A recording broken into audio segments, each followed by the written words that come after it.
Portland, Oregon Thunderstorm, Chicago Red Stars. Game got stopped. I think we might have been 1-0 up. Mark Parsons' first NWSL win didn't go as he would have planned. 49 wins later, he can look back on that day in Chicago with some whimsy, seeing how far he's come since taking over a wayward Washington Spirit nearly 6 years ago.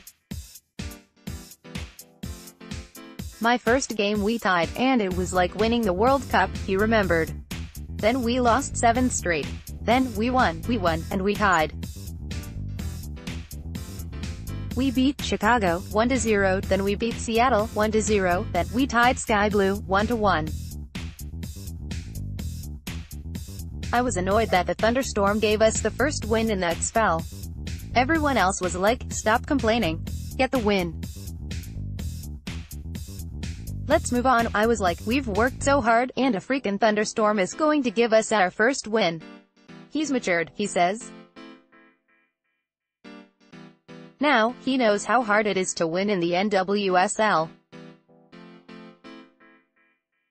Though he may have taken that August 7, 2013, victory for granted, at the time, his 5 years in charge of the Spirit and Portland Thorns FC have taught him the value of every W. You grab wins wherever you can grab wins in this league, he says, now, admonishing the man who inherited the first-year Spirit.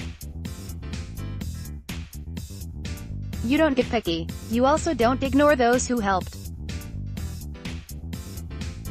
Parsons claimed his 50th career NWSL victory, and 30th win with Portland, Friday night, with the Thorns defeating the Utah Royals, 2-0, but he didn't reach this milestone on his own. Be able to get to 50 wins in a league with the best players and coaches is the best indicator. I've worked with some really special coaches and players, he says. Whenever I think about my times with different teams and the 2.5 years in Portland, the staff and players I get to spend my days with week in, week out, I'm privileged. I'm really, really privileged. And in all likelihood, whenever success arrives, the people who you've surrounded yourself with are ones who share your vision. When asked what he had learned about himself over his first 50 NWSL wins, Parsons evoked that proximity to great people. His second was a dedication to progress. The second you think about stopping growth is the second you fall behind someone, he said. You have to grow. You have to learn. You have to improve. It's what I think we've built here, in the staff culture, that we are most proud of. We're trying to move forward and grow with ideas and push each other and challenge each other. It's a goal that mimics the trends of the league itself. From the time he took over in Washington, Parsons has seen the league around him grow, from the spark of its 2013 launch to the formative stage it's reached in its 6th season. Players have evolved, coaches have evolved, clubs had evolved, he explains. Fan bases have evolved. It was like watching games on Atari back in 13, and now, it's quality. Everything has grown. Everything has moved forward. There are obviously clubs driving standards faster than others, but in regards to the league as a whole, everything has grown.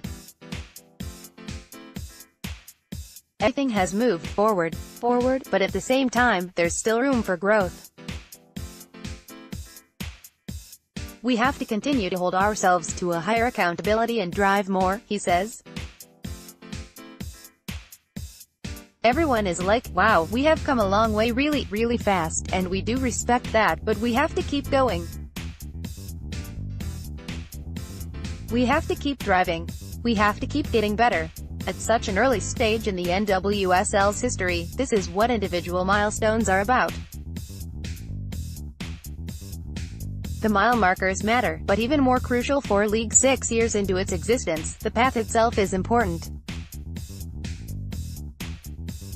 The number 50 means nothing without the value built into it, and increasingly, that value entails keeping up with the most competitive league in women's professional soccer. The quality of play keeps improving, without a doubt, Parsons emphasized. Especially looking at this year. It will be the tightest playoff race in history. It's something that adds even more value to Parsons' milestone. Amid an ever more competitive landscape, the 31-year-old has seen his teams continuously grow, from first-year strugglers to playoff threats, from franchise lows to NWSL shields, from title droughts to second stars.